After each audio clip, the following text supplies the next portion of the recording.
c'est génial. J'ai beaucoup d'émotions en même temps. Je suis très fier de tout ce que j'ai accompli, tout ce qu'a accompli l'équipe. C'est fait, le Loup évoluera en top 14 la saison prochaine. Les Lyonnais qui ont dominé le championnat ont tout de même dû attendre la dernière journée et une victoire 23-14 à Saint-Etienne, déjà condamné à la descente, pour être enfin sacré champion de France de Pro D2. Un titre qui envoie Lyon directement dans l'élite du rugby français. Je crois que le match est à l'image de la saison. Et voilà, on en a chié. Encore aujourd'hui, on voit même contre le dernier, je crois qu'ils ont respecté les valeurs du rugby. Ça fait longtemps que Lyon attend ça. Et puis voilà, franchement... rien à dire à part putain, ça fait du bien. Stoppé en finale par La Rochelle l'an passé, le Loup rêvait de cette accession directe en top 14 et retrouve l'élite 17 ans après l'avoir quitté. 9 ans après la montée en Pro D2, une nouvelle aventure démarre donc pour le club lyonnais et pas des moindres. Ah bah oui, on ne sera pas le favori du top 14 l'année prochaine, on va arriver avec nos petits souliers, mais bon, on va tout faire pour y rester. Quoi qu'il arrive, ça sera dur, il y aura un championnat à 3, à 4 équipes, on fera partie certainement de ce bas de classement la saison prochaine. Mais bon, il faut à tout prix maintenant qu'on se projette là-dessus. Dauphin du Loup, Grenoble rencontrera Bordeaux-Bègles dans la première demi-finale de Pro D2. La seconde opposera Albi et Mont-de-Marsan. L'un de ces 4 clubs accompagnera donc le Loup en top 14 pour affronter les équipes les plus prestigieuses de l'Hexagone.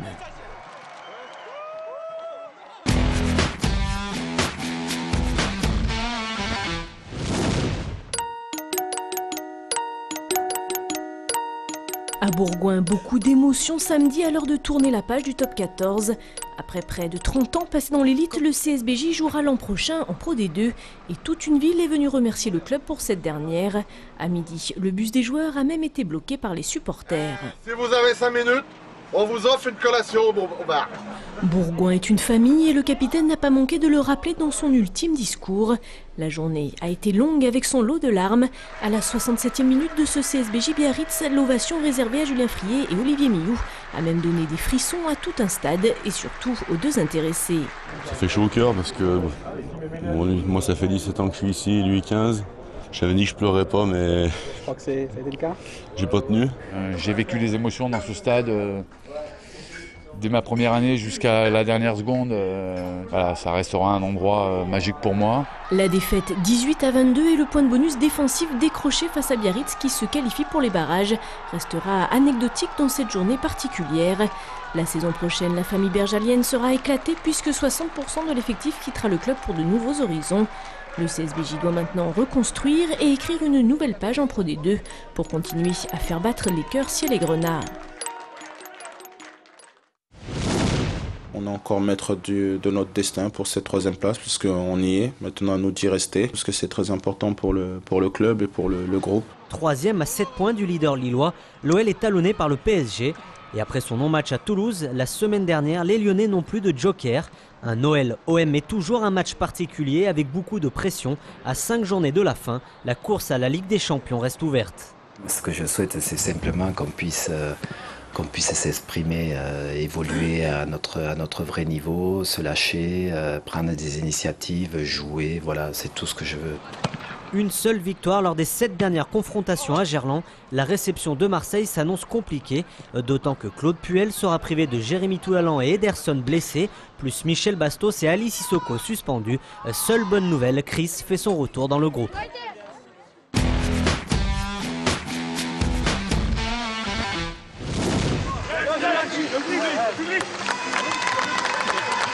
Une victoire peut-être encore synonyme d'espoir. Vendredi, le VHA s'est imposé 26-20 face à Nancy, 3e du championnat de Pro D2.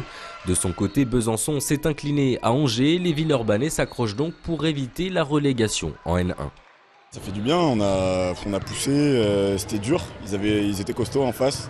Ils jouaient la 3e place quand même, donc on est bien content de les avoir cueillis. Ça prouve qu'on lâche rien et puis qu'on va se battre jusqu'au bout, on n'est pas mort. À 2 journées de la fin du championnat, le VHA garde sa 13e place du classement avec 37 points et craint toujours de descendre. Depuis sa défaite la semaine passée contre Besançon, les 2 équipes sont au coude à coude pour le maintien. On a pratiquement les 2 pieds en N1, sportivement en tout cas. De toute façon, on veut être digne de la fin de saison, ça c'est clair. On veut être digne de notre public, de notre club. Puis on a aussi une 13e place à garder. On sait jamais ce qui peut se passer. Désormais, il ne faut donc plus perdre de match. De son côté, Besançon n'a besoin que d'un nul pour écarter définitivement le VHA. Vendredi prochain, les Villeurbanais joueront à Créteil, le leader de Pro D2. La fin de saison s'annonce très incertaine. Chez les Esbiri, le sport de combat est une affaire de famille. Foued, champion d'Europe de kickboxing et champion du monde de free fight, organisait samedi soir le Fight Zone 5, au cours duquel son petit frère Abdellah a décroché la ceinture du championnat d'Europe de K1 en moins de 67 kg, en battant par KO l'Italien Filippo Soled. C'est le grand frère qui a commencé, qui m'a mis dedans ensuite, et puis moi maintenant j'essaye de prendre la relève et j'essaye de marcher sur ses pas. J'étais vraiment derrière lui, je suivais ses études, je m'occupais de ses entraînements, lui mettre des gifles, et en même temps on l'emmenait au cinéma, enfin voilà. On a joué un petit peu le gentil et le méchant, il faut qu'il devienne champion du monde. Et là peut-être que là il a appris ma relève. Et ce n'est pas tout, lors de ce gala dont le show était assuré par Aspop, le team Esbiri a fait carton plein, tous les boxeurs pros de l'équipe ont gagné leur combat de K1 par KO. C'est la première fois depuis les 5 Fight Zones qu'on a tous gagné, il y a eu beaucoup de KO, donc on est vraiment très contents, c'était 100% réussite. Clou du spectacle de ce Fight Zone 5, le grand combat de Muay Thai opposait Hichem Chaibi au Thaïlandais Bovi, grand champion de la discipline. Au terme des 5 reprises, c'est finalement le Marocain qui s'est imposé au point.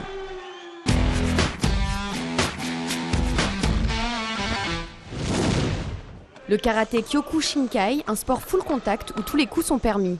Samedi a eu lieu l'Open national de Lyon. Une centaine de karatékas de la France entière ont participé au tournoi. Vincent est lyonnais, il pratique ce sport depuis seulement 1 an. Le Kyokushinkai, c'est un style de karaté qui privilégie le combat à contact réel, c'est-à-dire qu'on porte vraiment les coups.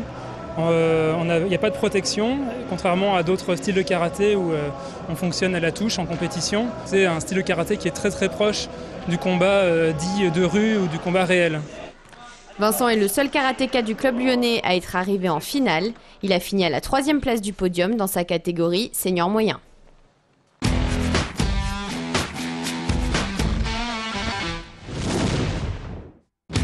Les rendez-vous sport de la semaine, on commence avec le championnat de France masculin de handball des 15-18 ans à Vaux-en-Velin.